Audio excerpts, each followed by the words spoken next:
isda pa.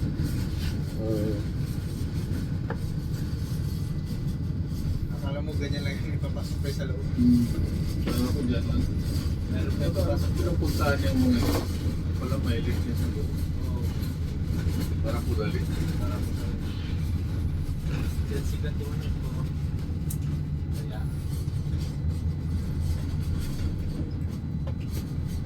Papunta tayo dito. Kailan pa kaya? Tayo makapasok dyan. 300 din yan yung per day dyan. Ha? 300. Atong masok ka. Pwede ko rin, Marso 6. Pwede pati ano, mag-ibaba ko lang to sa ditong list namin kasi dito nakadikit kami. Papa, kasi hindi mo na kayo nag-radyo kasi nagkakaroon na po si Atingan. Kasi natin ang ano po, nagkatawag din ako sa radyo lang kung nagsagot. Wala po, may out akong radyo. Ako, wala po kami nare-receive na tawag.